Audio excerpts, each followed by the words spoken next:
NRG destroyed Cloud9. There's no sugarcoating it. Oxy dropped one of the worst VLR ratings, in fact, the worst VLR rating of all time. The only possible way that this could be made worse is if a certain handsome white boy, a 6-foot nonchalant white boy, made his only YouTube video of the year about them at this point, hyped them up all off season, and continued to talk about how good they would be. That would suck. Luckily, I'm 6'1", so that doesn't apply, but this game was an unmitigated disaster for Cloud9. And the funny thing is, as much as I will talk about tactically, they had a lot of stuff wrong, because yes, they did have some stuff wrong tactically, it was not as bad as a 13-2 would suggest. I am the last person that will say, oh, gun diff, I know your average Twitch chatter could probably provide that level of insight, but a lot of this was C9 losing their fights. Now, that's not interesting for me to say, 15 times, so I will try and go into the tactical side of the game, but it genuinely was a full stomp in every aspect of the game. C9 talked about it later on the podcast. Oxy even said it in his tweet. They said this is the best utility they have ever played against. Zelsa said that the utility from this NRG team on Pearl was better than Prime G2. I don't know what year Prime G2 would technically be, but I'll take his word on it. Let's go ahead and get into the video. Really quickly though, I am trying to hit 10k subscribers before my birthday in 2 months. It would mean the world to me if you subscribed. It's free. You can unsubscribe at any time. Let's get into it. Now, I do apologize if this video comes off as a little more ragey than normal. I'm a C9 fan for this year because I believed in them in the off-season, so if it has the feel of some of the older Demon 1 style videos, I do apologize, or if you like it, that's great as well. See, what needs to happen here is actually quite simple. I will fix C9 with this one change. Chain them all to a desk and put them in geometry class, remedial geometry. And you might be wondering, okay, well, I get that that probably has something to do with angles, but what could you be speaking about? See, C9 make the brilliant idea, to fight 3 separate solo fights. I want you to understand this. There are 3 people together on long. None of them were shooting their gun at the same time as one of their teammates. Like, statistically, that should be difficult to do. You should just accidentally, if you are a pro team, have that being done. Penny right here, he gets Teo mollied off. He has to TP. So now, you would hope that professional players who get paid to play the game would then go, okay guys, let's 3, 2, 1. IGL a Premier Team. We're like Elite 2, I think. Guess what a comm that we make quite often is? Alright guys, let's swing this together. 3, 2, 1. Unfortunately, those communications seem to have never made it to C9 Val, because quickly, Oxy fights before, and this is where the geometry comes in, Penny is actually able to help him fight long. I don't know why we have a bullet in our left skull, but whatever. Then, Penny fights, not able to do anything. Now, Zeppa is finally able to fight, and I know there was someone in my chat. I stream all VCT America's games, by the way, so if you want to go ahead and watch maybe some of this live, join my Discord, link in the description, and you'll get notified whenever I go live. Zeppa gets 3, and people are like, oh, it's fine, Zeppa got 3. Do you want Cloud9 season to come down to, can Zeppa consistently get 3 in a round? I'm serious, I'm asking. Please, comment below. Is that something you believe in? Is that the C9 way? Well, it is, but we're trying to change it, at least allegedly with this roster. Then just a lot of waiting from NRG. They don't have smokes. They don't feel comfortable pivoting, whatever. Then they go in here, and again, the just understanding from NRG of how to play as a team is on a completely different level.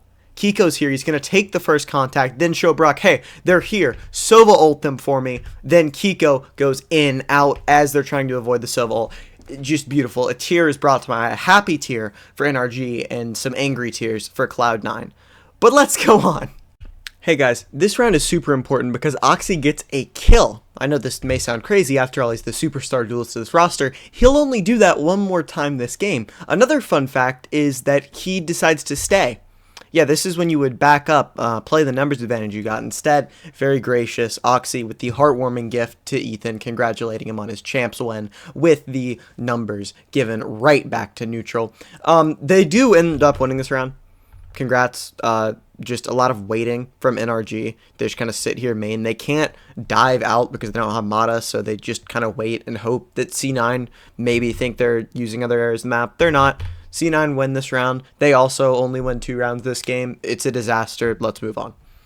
Next round, Penny is opping mid, and they have a lot of good ults for retake, so many good ults for retake, that they are willing to completely give up A save for this chamber trip. They also, I'm assuming, think Kiko would Kidge ult onto A right there, but that's not the case. What actually happens is that NRG start to head back B, and then when Vic, his toes were showing through the smoke, it's funny on the replay, we're going to see the replay, so you'll get to see his toes if that's what you're into, but 5v4 almost instantly. When they start to retake, first of all, they've lost the Astro Wall, which I assume would have been a part of it, but ult long that is able to kill Kiko, getting the numbers back to even for a moment. Then what happens the entire game, and what is a trademark issue with teams that have really bad games, is they don't swing together.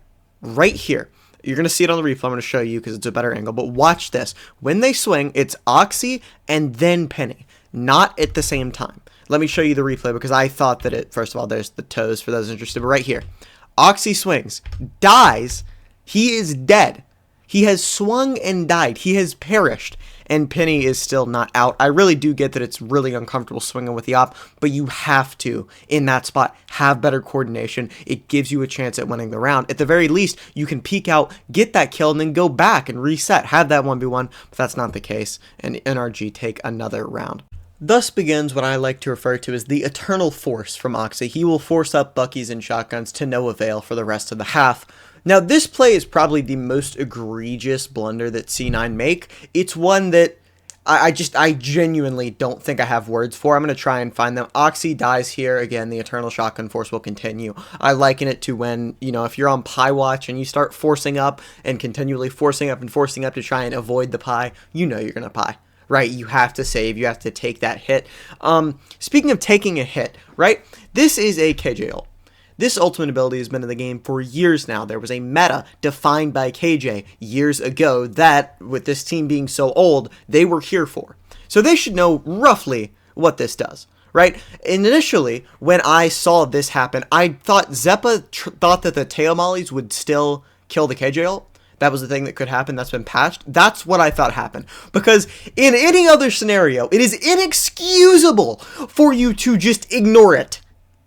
By the way, he did not have time on this. There was someone who thought they had time, who thought he had time. Again, in my chat, streams, blah, blah, blah, link in description. But no. In fact, it says 3 detained before he's able to actually get there. There's no time for this. They just tried to ignore it. I don't... The only explanation I can come up with is that Zelsis' timing, again, he just thought he could stick it the entire way through. I don't know how. You know how long it takes to defuse the spike. You have this. Killjoy ult will be done in this amount of time. You know when you pressed it. I have no words. I mean, the words I've spoken, obviously, but it's just inexcusable at any level to be making mistakes like this. These guys get paid, in the wise words of T-Dog, more than your parents to play this game, and they're doing stuff like this. Disgusting. Get it out. Get it away. Vic got 4 with the Bandit and 1 C9 their only other round, but I do want to talk about this comp and how it does counter what Penny's able to do. They have 2 drones. They don't have any flashes. I'm not the biggest fan of that, but they've made it work. I'll be really interested to see what happens when they play a team that doesn't just give up sight and forces them to execute a little differently. There were a lot of times here where they would hit C9's weak site and just get the site, and it's because of this double drone type of concept. The Teo drone forces him down, then the Sova drone forces him off the site. That combined with the Teo utility makes it to where they don't need flashes to actually execute out of it. I'll be really interested to see, again, how that'll work with a team that plays on site more. Oxy gets his second kill, but NRG are going to win this round again. And it all starts right here. You're about to see Oxy gets this 1 kill, and then NRG are disciplined about it. They don't try and do anything extra, right? It's a 4v4. They simply go back. They say, we know we can beat you in a post plant. We know how to play these. They play it well and get the round. Now, C9 talked in their podcast, which I would recommend if you're a VCT fan, give it a listen. It's like 30 minutes. It's something really good to have on the background. I play Skyblock with it, but they mentioned that the utility was perfect from NRG. Oxy, even in his post-match tweet, said he has never been just destroyed with utility so much in his whole life. I think this is a great round to show that. So I talked about how he was forcing up a lot of shotguns here. And also, I do want to point out, he wasn't having like some gigantic whiffs, right? If you're in a bad game on an entry duelist where you get stomped, generally you're not going to do great statistically anyways. And I think he did get a bit unlucky here. So while it was the worst VLR rating of all time, it was really just he didn't have any assists and had low kills.